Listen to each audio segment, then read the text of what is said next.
কখনো পড়ার জন্য চাপ দিতেন যে আরও পড় বা এসব? না না, সেটা কোনো দিনই চাপ দিতাম না। পড়াশোনার দিকে একটু ধ্যান দাও, একটু মোবাইল খেলাধুলোর ওই দিকে একটু কম নজর দাও। কারণ এই মুহূর্তে আমরা কৃতি ছাত্রকে পেয়ে গেছি।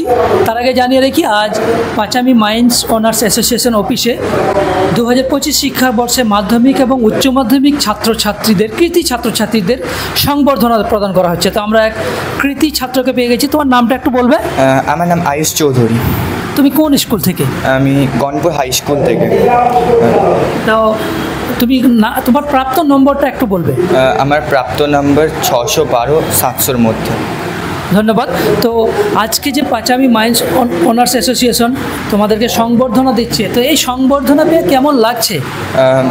তো সংবর্ধনা দিলে সত্যি খুব একটা ভালো লাগবে, কারণ এটা একটা আগ্রহ সৃষ্টি করে ছাত্রদের মধ্যে। পরবর্তী যে জুনিয়রগুলো আছে তাদের মধ্যেও একটা আগ্রহ সৃষ্টি করবে পড়াশোনাটাকে এগিয়ে নিয়ে যাওয়ার জন্য।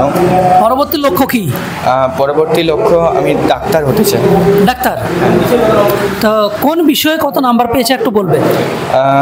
তো আমার বাংলাতে 90 ছিল, ইংলিশে 82, ম্যাথসে একটু কমে গেছিলো, 71 হয়ে গেছে, হিস্ট্রিতে 91, ফিজিক্যাল সায়েন্সে 90 অ্যান্ড বায়োলজিতে 93 অ্যান্ড জিওগ্রাফিতে 95।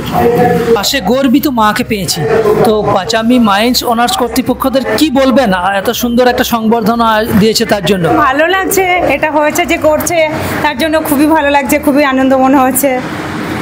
তো আপনার ছেলে যে এত সুন্দর একটা রেজাল্ট করেছে, তো তার জন্য ছেলেকে কিভাবে সময় দিতেন পড়াশোনার ক্ষেত্রে বলছি আমি? ছেলেকে সময় দিতে পারতাম না, কারণ আমি একটা সার্ভিস করি আর ছেলে নিজেই পড়াশোনা করে, টিউশন আছে, টিউটার আছে, আর ছেলে নিজেই পড়াশোনা করে। তবুও পিতামাতার একটা ভূমিকা থেকেই থাকে, তো সেই দৃষ্টিকোণ থেকে থাকতে হতো, একটু রাত জাগতে হতো, কারণ 11টা 12টা পর্যন্ত আমাকে ওর পাশেই বসে থাকতে হতো। থাকতেন তো পাশে? হ্যাঁ নিশ্চয়ই থাকতাম, পাশে বসে থাকতাম। তো ছেলেকে কি কখনো পড়ার জন্য চাপ দিতেন যে আরও পড় বা এসব? না না, সেটা কোনো দিনই চাপ দিতাম না, কারণ আমার নিজের ছেলে নিজেই পড়াশোনা, সবসময় নিজেই পড়াশোনাটা করতো। আমাকে বলতে হতো না যে আয়ুষ তুমি পড়াশোনা করো। তোমার কর্তৃপক্ষকে কি বলে ধন্যবাদ জানাবেন যারা সংবর্ধনা দিচ্ছেন তাদের?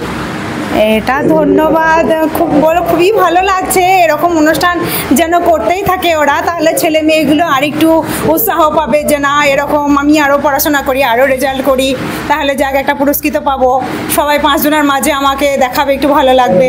কৃতি ছাত্রের মা সেই হিসাবে যারা উঠতি পড়ুয়া আছে তাদের প্রতি কি উপদেশ আপনার?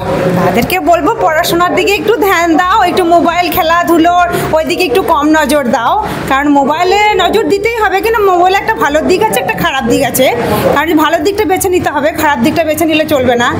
তো এইটুকুই বলবো আমি, যে মোবাইলে দেখে তোমরা শিখো, কিন্তু ভালো দিকটা শিখো, খারাপের দিকটা নিও না।